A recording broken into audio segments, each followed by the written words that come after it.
নামাজে মজা আসে না। এক্সিলেন্ট, খুব গুরুত্বপূর্ণ। আমাদের এই সমস্যা অনেকের আছে না, মানে নামাজের মধ্যে মন বসাতে পারেন না। এই তো বসেন, থ্যাংক ইউ। নামাজে কিভাবে মন বসবে? নামাজে মন বসার জন্য আপনাকে মনে করতে হবে মোবাইলের স্ক্রিনে লিখতে হবে। মোবাইলের স্ক্রিনে আমরা স্ক্রিনের মধ্যে ওয়ালপেপার দেই না? ওয়ালপেপার দেই কিনা বলেন না? প্রত্যেকের মোবাইলের স্ক্রিনে ওয়ালপেপার আছে। আপনি একটা কাগজে লিখে রাখবেন যে একটু পরেই মারা যাব, একটু পরেই মারা যাব। এই লাইনটা লিখে একটা কাগজে ছবি তুলবেন, অথবা মোবাইলে লেখা যায় এরকম লিখে আপনি একটা স্ক্রিনে রাখবেন।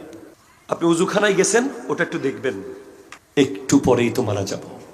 তার মানে this is the last opportunity of your life. এই আজকের উজু আপনার জীবনের শেষ উজু। একটু জোরে বলেন ভাই সুবহানাল্লাহ। আমি 2 রাকাত নামাজ পড়তে বলবো কালকে আপনাকে এইভাবে। যদি আপনি পড়তে পারেন, আপনি আর কখনো নামাজ ছাড়বেন না। যদি এভাবে পড়তে পারেন, প্রথমে এই সেশন শুরু হবে উজু থেকে। আপনি যখন উজু শুরু করবেন, আপনি মনে করবেন যে আমার জীবনের শেষ উজু আমি করছি। আসলেই আজকে রাতে এশার উজু করেছে অনেকে, শেষ উজু। আজকে মাগরিবের উজু অনেকে শেষ উজু করেছে।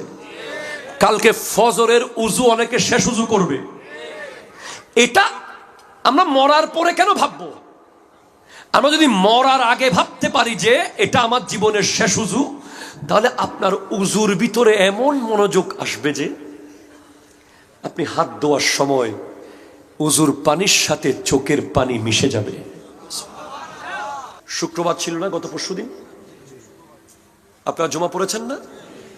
2 রাকাত পরে কে কে বের হয়েছিলেন? আপনি জুমা থেকে কেন বের হয়েছিলেন 2 রাকাত পরে? আপনার বিয়ে বাড়িতে যেতে হবে, আপনার ফেসবুকে কমেন্ট করতে হবে, আপনার টার্ফে খেলতে হবে, আপনার ব্যাডমিন্টন খেলার ম্যাচ আছে, অথবা আপনার কোনো বন্ধু দাঁড়িয়ে আছে, আপনি বের হয়ে গেছেন ছট করে। বিয়ে বাড়িতে যাওয়া যদি কোনো হারাম কাজ না থাকে, সেখানে দাওয়াত খেতে যাওয়া জায়েজ। আপনার একটা শতাব্দীর মিটিং ছিল, মিটিংয়ে যাওয়া জায়েজ। আপনার একটা পারিবারিক ব্যক্তিগত প্রোগ্রাম ছিল, জায়েজ। কিন্তু আপনি মুত্তাকির সর্বোচ্চ লেভেলে যেতে চাচ্ছেন, তখন আপনি ওই জায়েজ কাজটাকেও বর্জন করেছেন।